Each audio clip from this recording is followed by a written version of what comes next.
सो आज हम सीखेंगे कि वर्कशॉप साइट से परचेज़ किस तरह से करेंगे अपन।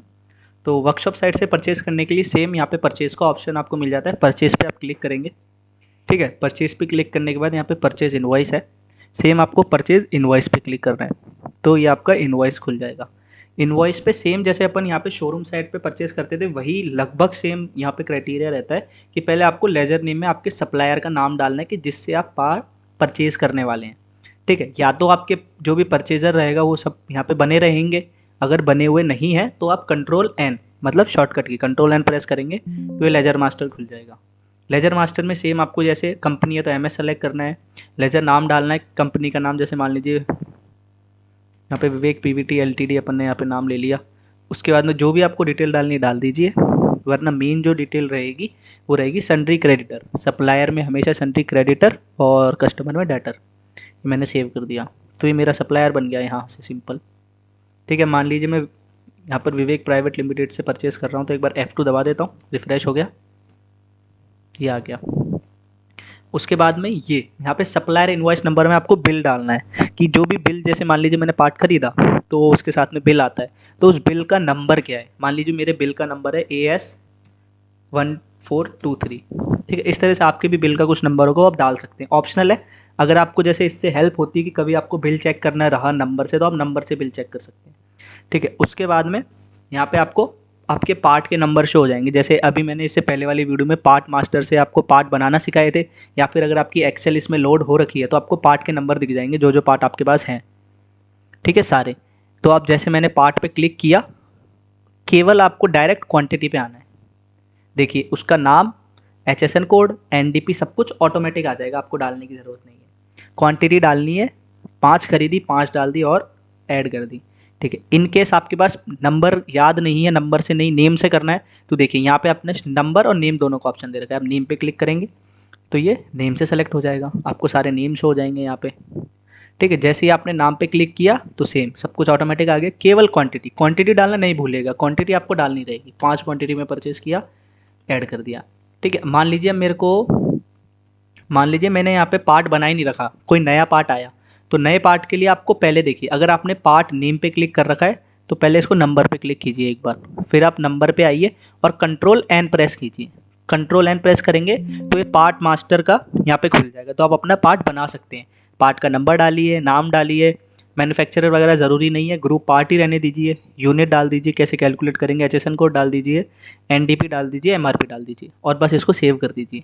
फिर आप यहाँ आएंगे, F2 करेंगे तो यहाँ आपको पार्ट शो हो जाएगा। तो इस तरह से आप पार्ट बना भी सकते हैं हाथ किया जब आप परचेज कर रहे हैं, ऐसा नहीं कि आपको पीछे जाना पड़ेगा वापस, ठीक है। अब मान लीजिए यहाँ पे मैंने कोई पार्ट सेलेक्ट किया, मुझे इसकी प्राइस चेंज हो गई, तो आप क्या करेंगे ना, यहाँ पे जो NDP लिख रही है उसको सिंपल आप चेंज कर सकते हैं मैन्युअली। जैसे 124 नहीं 150 होगी तो 150 डाल दीजिए। GST मान लीजिए 18 नहीं, इसका 28% हो गया तो 28% डाल दीजिए। HSN कोड कुछ और हो गया तो यहीं से आप चेंज कर दीजिए, ठीक है। तो अभी तो आप परचेज कर रहे हो तो आपको जल्दी चेंज करना पड़ रहा है, तो आप यहीं से मैन्युअली भी चेंज कर सकते हैं, कोई फिक्स्ड ऑप्शन नहीं है, ठीक है।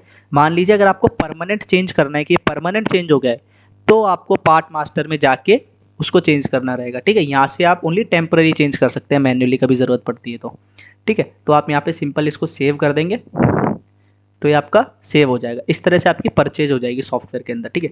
सेम परचेज अपन ने की तो अब अपन पेमेंट भी करेंगे सप्लायर को, तो नीचे ही पेमेंट का ऑप्शन है, पेमेंट पे क्लिक करेंगे आप। यहाँ पे कस्टमर नेम में जैसे अपन ने जिनसे परचेज़ किया, विवेक से परचेज़ किया था, विवेक प्राइवेट लिमिटेड से, तो सेम उनका नाम डाल देंगे अपन यहाँ पे, ठीक है। विवेक प्राइवेट लिमिटेड पे अपन डालेंगे, ठीक है। तो यहाँ पे विवेक प्राइवेट लिमिटेड डाल देंगे अपन। मैंने यहाँ पे डाला विवेक प्राइवेट लिमिटेड। अब मैं जैसे ही विवेक डालूंगा तो जितना पैसा मुझे देना रहेगा वो टोटल अमाउंट मेरे को यहाँ पे शो हो जाएगा। यहाँ पे टोटल अमाउंट शो हो गया। पेड अमाउंट, पेड अमाउंट में आपको लिखना है कितना आप दे रहे हो। मान लो उसको मैं 15,000 दे रहा हूँ, मैंने 15,000 डाल दिया।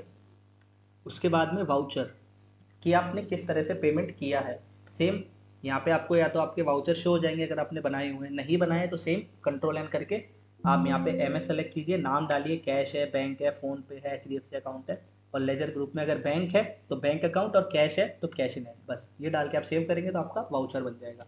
यहाँ पे मान लें कैश डाला, कैश डाल दो। उसके बाद में रिमार्क में अगर आपको कोई डिटेल लिखनी है इस परचेज के बारे में, जैसे मान लीजिए कि बिल ऑफ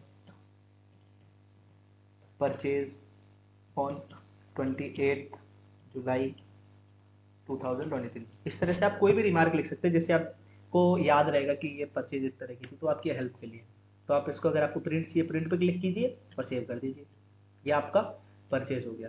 ठीक है, तो इस तरह से आपकी परचेज हो जाएगी और ये आपका पेमेंट हो जाएगा। मान लीजिए आपको रिपोर्ट चेक करनी है कि मैंने जो परचेज की एंट्री की है वो परचेज इसमें चढ़ी है कि नहीं चढ़ी है, तो आप सिंपल रिपोर्ट्स में जाएंगे, यहाँ पर आप परचेज में जाएंगे, परचेज डेट वाइज में जाएंगे और व्यू कर देंगे। ठीक है, तो आपने जो आज डेट, आज की डेट देख लीजिए आप, यहाँ पे जो अपन ने परचेज किया है वो आपको यहाँ दिख जाएगी और यहाँ पे परचेज दिख जाएगी। ठीक है, अगर मेरे को पर्टिकुलर देखनी तो मैंने फ्रॉम और टू डेट पे मैं डाल दूंगा। जैसे आज की डेट है,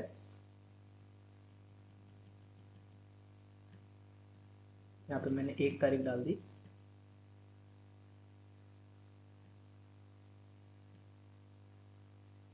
व्यू कर दी। ठीक है, तो देखो ये विवेक प्राइवेट लिमिटेड से ये वाले सप्लायर इनवॉइस नंबर में मैंने ये इतने अमाउंट की परचेज की है। ठीक है, तो आप इस तरह से आप अपनी परचेज चेक कर सकती है कि उसकी एंट्री हुई है कि नहीं हुई है। सेम अगर आपको स्टॉक चेक करना है कि जो मैंने परचेज की है वो स्टॉक में चढ़ा है कि नहीं चढ़ा, तो रिपोर्ट में जाके आप स्टॉक पे चले जाएंगे और यहाँ पे क्लोजिंग स्टॉक पे चले जाएंगे और व्यू कर देंगे।